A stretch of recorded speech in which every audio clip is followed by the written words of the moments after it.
people think, justified abortion. There have now been 45 million babies aborted in America, 1 billion worldwide. Satan's plan, reduce the population. Boy, that'll do it.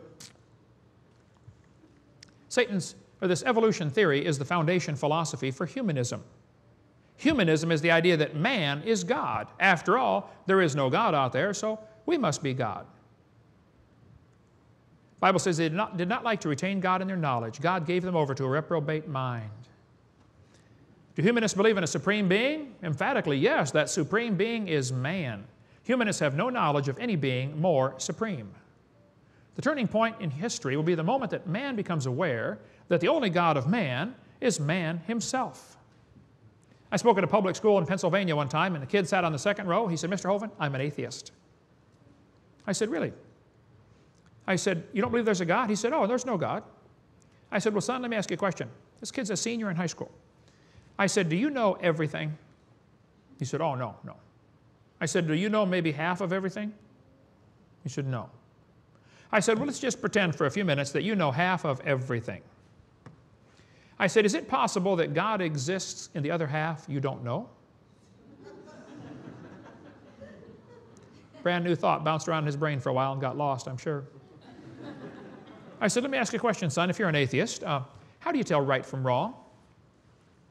He said, "That's easy. I decide what's right and wrong." He said, "I'm the God of my own universe."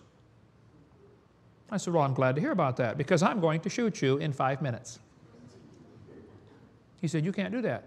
I said, "Oh, yeah, I can. You see, I'm the God of my own universe, and I decided it's fine for me to shoot you." How do you decide right from wrong? I've asked this question to evolutionists all over the world. I've never gotten one to answer it. Simple question. If evolution is true, how do you tell right from wrong? How do we tell right from wrong? Is there a big cosmic standard someplace, a "thus saith the Lord"? If there isn't, we're in trouble. There was a Russian atheist astronomer came to America and he said, "Folks, either there is a God or there isn't." I thought, now this guy's really smart, you know. And then he said, "Both possibilities are frightening." I thought, wow, that's a thought. If there's a God, we better find out who he is and find out what he wants and do what he says, because he owns this place. If there is no God, we are in trouble. We're hurtling through space at 66,000 miles an hour, and nobody's in charge. Scary thought. Evolution is the foundation for humanism. Man becomes God. I'm God. I'm God. I'm God. I'm God. I'm God. I'm God. Hey, Gabriel, come and listen to this. Ha, ha, ha. One guy said, "I will not accept creation philosophically because I do not want to believe in God. Therefore, I choose to believe in that which I know is scientifically impossible." Rifkin said, "We no longer feel ourselves to be guests in someone else's home and therefore obliged to make our behavior conform to a set of pre-existing cosmic rules. It's our creation now. We make the rules. We establish the parameters of reality. We create the world, and because we do, we no longer feel ourselves beholden to outside forces. We no longer have to justify our behavior, for now, we are now the architects of the universe. We are responsible to nothing outside of ourselves. So we are the kingdom, the power, and the glory forever." That's humanism. And evolution is the foundation for this pagan, idiotic philosophy. Lewontin said, "We take the side of science in spite of its patent absurdity of some of its constructs. We have a prior commitment, a commitment to materialism. Materialism is an absolute. We cannot allow a divine foot in the door. We cannot even think about the idea there might be a creator. Satan's put it in the minds of his followers that they ought to build a kingdom and rule the world. Once you reject God, then a bunch of people get together and say, wow, we got to control this planet. We got to rule the world. One thing we have to do is start to kill some of the other people. There's too many of them here. See, if evolution is true, who owns the world? Who makes the rules? How do we decide right from wrong? If man is God, and that's what humanism means, there is no absolute standard. How do you tell right from wrong?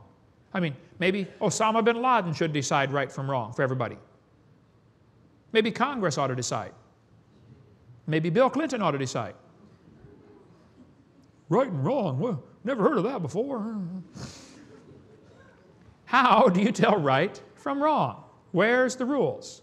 Look, folks, during the Civil War, one guy decided he did not want to get involved. So, he put on a Yankee coat and rebel pants. After the battle, he was found dead. His Yankee coat full of rebel bullet holes and his rebel pants full of Yankee bullet holes. You might as well get on one side or the other, okay? Just make a decision. We're in the middle of a battle, the biggest battle on the planet. We are in the middle of it. Mankind is the battlefield between Satan and God. There's a great book by Henry Morris called The Long War Against God. I highly recommend that one. It's so simple. You decide which side you want to be on, and then you help your general win. So Christians, though, have a great advantage. See, we have an infallible book that tells us how it comes out. I read the last chapter. We win. I think it'd be smart to get on God's side, okay? More on that in our college class 103. Evolution is a dangerous philosophy because it's the foundation for racism. The idea that one race of people is superior to another comes from evolution. Here's Darwin's book, The Origin of Species. That's not the whole title. And by the way, the theory was popular way before Darwin. Okay, he made it more popular, but Aristotle taught a form of evolution in 400 BC. The Egyptians taught evolution to Moses when he was in school. They said life evolved from the slime on the Nile River. Moses learned that growing up. Later, edited the book of Genesis. In the beginning, God created the heaven and the earth. Didn't faze him, okay? The textbooks will show you that there are different species of animals. Origin of species. Now, wait a minute. There might be different species, but they're the same kind of animal, quite obviously. Now, this textbook gives a little more of the title. It says, Darwin wrote a book called The Origin of Species by Means of Natural Selection.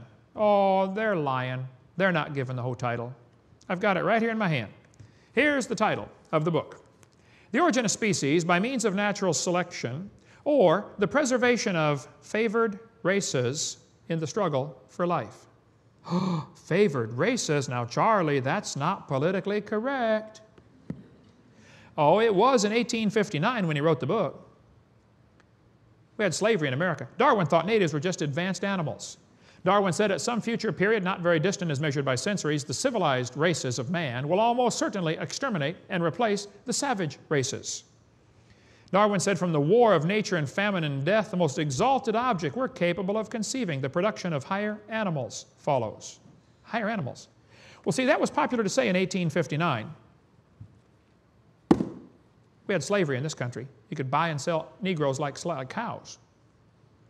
Henry Fairfield Osborn from the American Museum of Natural History said, the standard intelligence of the average adult Negro is similar to that of the 11-year-old youth of the species Homo sapien. Now, if a professor said that today, how long would he keep his job? Stephen Gould knew this was true. He said biological arguments for racism may have been common before 1850, but they increased by orders of magnitude following the acceptance of evolutionary theory. Huxley said no rational man cognizant of the facts believes the average Negro is the equal, still less the superior of the white man. Kingsley, Anglican priest, said the black people of Australia, exactly the same